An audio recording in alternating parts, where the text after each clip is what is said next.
चलिए, तो अब हम लोग क्वेश्चन नंबर 13 ट्राई कर रहे हैं। पहले तो आप स्क्रीन पॉज करके इस सवाल को खुद से ट्राई करने की कोशिश करें, है ना।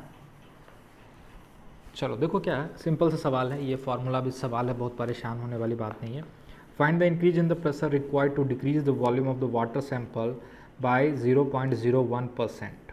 ठीक है, यहाँ प्लस माइनस साइन का पंगा हम लोग नहीं करेंगे, है ना। यहाँ डिक्रीज आ रहा, तो पहले तो डिक्रीज निकाल लो। यहाँ डेल्टा डिक्रीज को ही डिनोट कर रहा, मान के चलना। तो delta v by V is equal to 0.01%, तो इंटू 100, सॉरी यहाँ पे 100 से मल्टीप्लाई कर लो। ये फ्रैक्शनल चेंज इंटू 100, वो क्या आ जाएगा, परसेंटेज 0.01। तो डेल्टा v बाई वी आ जाएगा 1 इंटू 10⁻⁻⁴। कोई दिक्कत? अच्छा, अब हम लोग जानते हैं कि bulk modulus equal to change in pressure upon delta V by V. क्योंकि यहाँ पे सिर्फ मैग्नीट्यूड की बात कर रहे हैं, तो माइनस साइन आप इग्नोर मारो। यहाँ पे ये जो माइनस साइन है इसको इग्नोर कर रहे हैं, ऐसा नहीं है, इसका ध्यान रखने का। क्योंकि चूँकि यहाँ पे डेल्टा वी को ही हम नेगेटिव लेके चल रहे हैं, जो फ्रैक्शनल चेंज है वो क्या है ना, अब बोल रहा है कि कितना प्रेशर है कि वॉल्यूम घट जाए, है ना। तो सिंपली हम मैग्नीट्यूड की बात करते हैं, तो डेल्टा पी यानी जो प्रेशर का इंक्रीज आएगा that will be bulk modulus. Magnitude की बात करें simply delta V by V. यहाँ पे प्रेशर में इंक्रीज है, ये क्या है, इंक्रीज इन प्रेशर।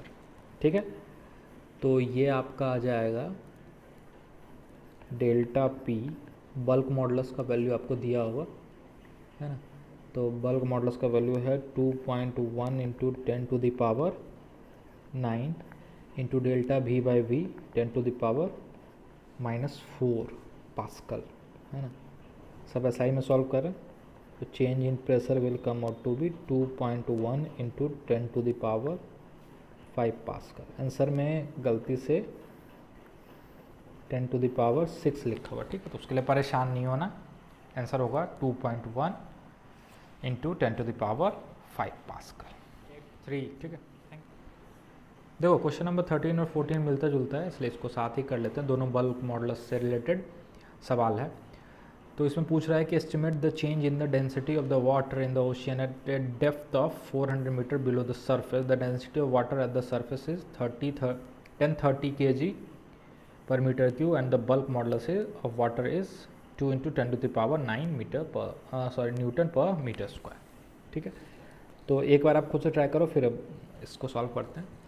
तो देखो यहाँ पे हम जानते हैं कि density equal to mass upon volume, और चूँकि यहाँ पे सारे चेंजेस स्मॉल हैं तो हम कैलकुलस यूज़ कर सकते हैं। Change in density by original density is minus delta V by V. ठीक है, सिंपल सा फंडा। अब हम बात करते हैं कि बल्क मॉडुलस, यहाँ पे साइन का भी ध्यान रखते हैं, चूँकि यहाँ पे अगर आप नीचे जा रहे हो तो वॉल्यूम घट रहा होगा, जिससे डेंसिटी बढ़ रही होगी, है ना, और प्रेशर बढ़ रहा होगा। तो bulk modulus equal to delta P by minus delta V by we.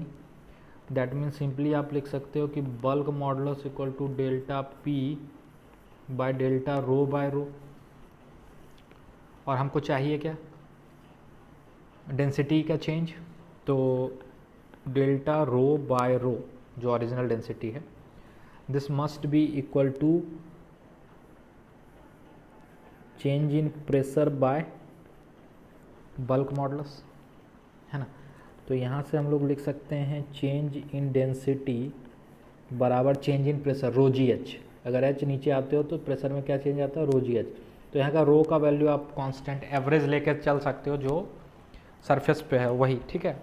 Although यहाँ इसमें भी चेंज आ रहा हो, बट चूँकि ये बहुत छोटा चेंज है तो यहाँ पे हम इसको यूज़ कर सकते हैं डायरेक्ट रो जी एच। तो 1030 into g into h 400 metre into original density, ये इधर आ जाएगा ना, इसका भी ध्यान रखना। तो अगेन ये स्क्वायर हो जाएगा, ठीक है, और divided by bulk modulus of water तो 2 इंटू 10⁹9। इसको जब आप सॉल्व करोगे तो it will come out to be 2.1218 approximately, ठीक है, kg per metre cube, which can be written as 2 kg per metre cube.